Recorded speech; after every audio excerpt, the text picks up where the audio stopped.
नमस्कार दोस्तों, मैं हूं शैलेश। दोस्तों, आइए शुरू करते हैं आज का वीडियो। आज का टॉपिक है नेकी कर और दरिया में डाल। नेकी कर और दरिया में डाल, ये मत सोच कि आगे तेरा क्या होगा।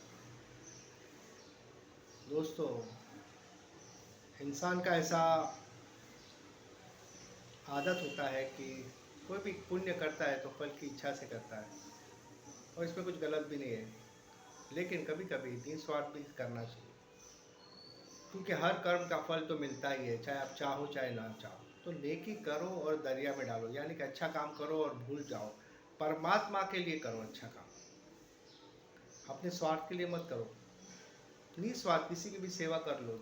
एक नियम बना लो, दिन में आप किसी भी एक इंसान को निस्वार्थ हेल्प करेंगे, चाहे पैसे में, चाहे कपड़े में, चाहे उसको कोई सपोर्ट करो, कुछ भी करो, लेकिन करो, क्योंकि ये बहुत ज़रूरी है दोस्तों।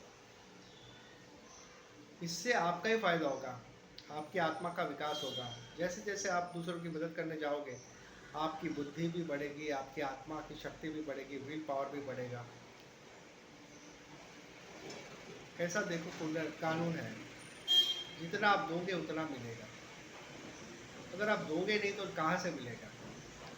कर्म का फल तो मिलता ही है, आज नहीं तो कल, कल नहीं तो परसों, इस जन्म में नहीं तो अगले जन्म में मिलता ही है। लेकिन जो खुशी आपको मिलती है, जो सेटिस्फैक्शन आपको मिलता है, वो कहीं नहीं मिलता। तो अपने आत्मा के भले के लिए करो, अच्छे कर्म करो, क्योंकि अच्छे कर्म आप नहीं करोगे तो ऑटोमेटिक आत्मा, आपकी जो आत्मा है वो अच्छा नहीं बनेगी, उसमें कोई प्रोग्रेस नहीं होगा। कोई प्रोग्रेस नहीं होगा तो ऑटोमेटिकली वो खराब हो जाएगी। इसीलिए अपनी भलाई के लिए काम करना। तो दोस्तों, आपने कभी कभी ऐसा देखा होगा कि जो लोग बहुत पाप करते हैं वो मज़े से जीते हैं, और जो पुण्य करते हैं वो दुखी होते हैं। जो भी पाप करते हैं वो मज़े से जीते हैं, यानी कि वो उनका जो पहले का जो संचित कर्म है उसका ही प्रारब्ध बना हुआ है, और वो जब खत्म होगा तब उसके भी बुरे दिन आएंगे। बड़े बड़े लोग मारे गए दोस्तों, बड़े बड़े आतंकवादी मारे जाते हैं, अचानक मर जाते हैं। जैसे उनका वो फल खत्म हो जाता है, पाप का कर्म शुरू हो जाता है। लादेन को ही देख लो दोस्तों, लादेन को ही मार दिया गया आधी रात को। क्या उसको पता था? जो अच्छे से ज़िंदगी जी रहा था, क्या उसको पता था मर जाएगा? ऐसे बहुत सारे लोग हैं, बहुत सारे। हिटलर देख लो आप, बहुत सारे लोग हैं दोस्तों। ये मत सोचो कि वो हमेशा राज ही करेंगे। रावण को देख लो, सोने की लंका थी, लेकिन फिर भी जब पुण्य नष्ट हो गए तो मरना पड़ा। कोई बचा नहीं सकता। जब तक आपका अच्छा टाइम है आपको कोई टच नहीं कर सकता, और जब बुरा टाइम आएगा तो कोई आपको बचा नहीं सकता है। ये सब द लॉ ऑफ कर्मा है। कर्मा के भी दो मुख्य प्रकार हैं, एक है संचित कर्म और दूसरा है प्रारब्ध। संचित कर्म यानी आपके गए जन्मों का कर्म का फल, जो अभी कलेक्शन यानी पूरा स्टोरेज है।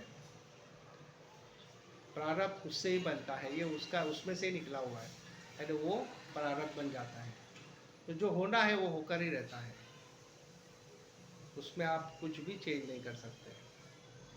इसीलिए कहते हैं कि कर्म पे आप अगर जैन लॉज देखें, आप उस जैन लोगों का धर्म देखें, तो उसमें कर्म का बहुत बड़ा महत्व है। हर एक कर्म पे वो लोग बहुत ध्यान देते हैं।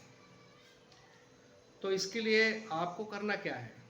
अपने कर्मों पे ध्यान देना है। कर्म अगर अच्छे होंगे तो ही सब अच्छा होगा, कर्म बुरे होंगे तो आगे आपको भुगतना ही पड़ेगा, इसमें कोई दो राय नहीं।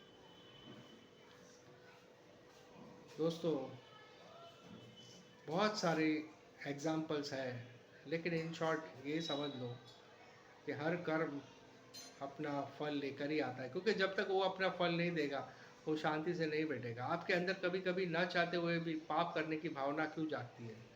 क्योंकि पहले के जो है संचित कर्म वो करवाते हैं, क्योंकि भुगतना है इसलिए करवाते हैं, फिर आपको भुगतना पड़ेगा। कभी कभी कुछ अच्छा काम कोई क्यों करता है, वो भी संचित कर्म होता है। आपको कुछ देना चाहती है कुदरत, इसलिए अच्छे का और करवाती है, तो आप अच्छा ही बनोगे। तो बहुत सारे लोग इस बात को नहीं समझते, लेकिन आप समझ जाओ, कर्म अच्छा ही करो। आप गाली खा लो पर किसी को गाली मत दो, आप झापड़ खा लो पर किसी को झापड़ मत दो। हर एक कर्म, कभी कभी आप बुरा सोचते हो तो सामने वाले का बुरा भी हो जाता है, कभी कभी आप अच्छा सोचते हो, किसी का बुरा सोचना भी एक कर्म है, किसी का अच्छा सोचना भी एक कर्म है। तो ये बात समझ लो। वीडियो अच्छा लगे तो लाइक कीजिए, सब्सक्राइब कीजिए। मिलते हैं एक नए वीडियो पर। और अगर आपके कोई भी कमेंट्स है तो ज़रूर बताइएगा, उस पर हम वीडियो बनाएंगे। तो कर्म की महिमा आपने देख ली, अब इसके आगे देखते हैं कि उसके फल कैसे होते हैं। उसके लिए हम अलग वीडियो बनाएंगे। जय हिंद।